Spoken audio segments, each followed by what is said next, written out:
Hoy vamos a meternos a un tema complejo sin duda. La moral sexual vista desde una perspectiva teológica. Lo que haremos es desglosar, paso a paso, el marco que construyen ciertos textos doctrinales y pastorales para entender su lógica interna. Y bueno, justo esta es la pregunta que va a guiar todo nuestro análisis. ¿Cómo se arma esta visión del mundo? El objetivo no es otro que entender la estructura, la lógica que proponen estas fuentes. Para hacerlo, vamos a seguir una ruta muy clara en 4 partes. Primero, veremos cuál es el ideal, el punto de partida. Después, qué es lo que rompe ese ideal, de dónde viene esa ruptura y al final qué consecuencias trae y qué soluciones se proponen. Empecemos pues con el primer punto, el diseño ideal. Las fuentes que analizamos arrancan de la idea de un plano original para el cuerpo humano, un concepto que en la teología de la creación se conoce como inocencia original. Y aquí hay una idea central, que viene de la teología del cuerpo. El cuerpo no es solo algo físico, para nada. Se entiende como la manifestación visible de la persona, de quién es y de su capacidad para relacionarse con otros.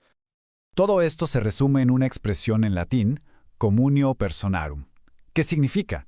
Pues que la naturaleza física está por diseño hecha para la conexión, para la entrega mutua y totalmente desinteresada. Ese es el punto clave. Y esto nos lleva a algo que los textos llaman el significado esponsal del cuerpo. La idea aquí es que la masculinidad y la feminidad no se ven como opuestos, sino como dos expresiones complementarias que están diseñadas para unirse, para donarse. De hecho, las fuentes usan esta cita del Génesis que es fundamental para ilustrar ese ideal. Habla de una unidad total, no solo espiritual o emocional, sino también física.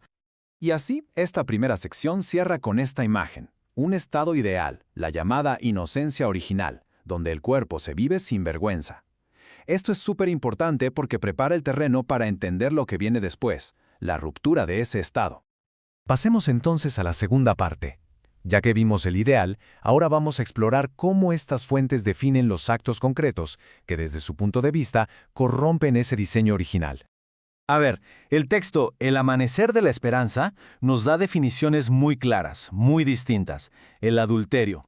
Eso se define por la violación de un pacto matrimonial que ya existe. Pero la fornicación, por otro lado, se refiere a las relaciones sexuales fuera de ese pacto.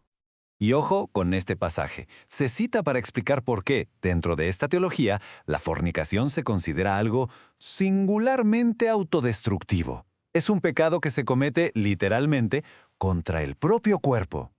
Pero el análisis no se queda solo en el acto físico, va más profundo. La tercera sección, que se basa mucho en el texto de Maldonado, explora cómo la transgresión en realidad se origina primero en la mente. Esta cita es clave en estos textos. Con ella se establece la base teológica de que el pecado no empieza con la acción. No, empieza mucho antes, como un deseo, como un pensamiento interno. De hecho, la fuente describe una progresión muy clara, en 3 pasos. Todo arranca con un pensamiento, que luego contamina el corazón, y es hasta después que conduce al acto físico. Es una cadena causal muy directa. Y aquí, las fuentes hacen una conexión etimológica interesante. Toman la palabra griega porneia, que se traduce como fornicación, y la presentan como la raíz de la palabra pornografía. Así es como la introducen como un problema contemporáneo clave dentro de este mismo marco. Y para darnos una idea de la dimensión de esto, las fuentes citan estadísticas que estiman que los ingresos anuales globales de la industria pornográfica son de 57.000 millones de dólares. Una cifra enorme. Y el problema, según una encuesta que cita el texto de Maldonado, no es solo algo de allá afuera. Casi la mitad de los cristianos encuestados admiten que la pornografía es un problema importante en sus propios hogares. Bueno, llegamos a la parte final. Aquí vamos a ver las 2 caras de la moneda.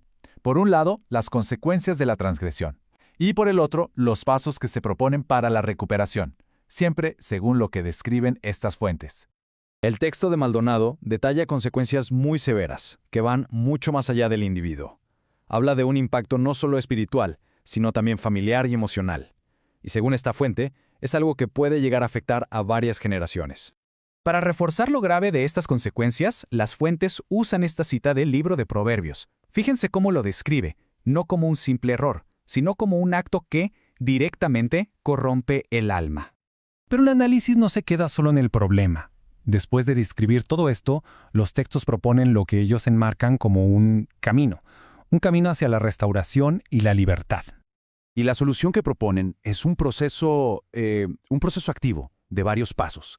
Incluye el arrepentimiento personal, renunciar de forma consciente a ciertas influencias, el acto de evitar la tentación y, como último paso, buscar una intervención espiritual. El punto crucial aquí es la acción. La instrucción principal, que se cita una y otra vez, es huir. No se trata de confrontar la tentación o de resistirla, no. Se trata de huir activamente, lo que transmite un sentido de urgencia muy, muy fuerte.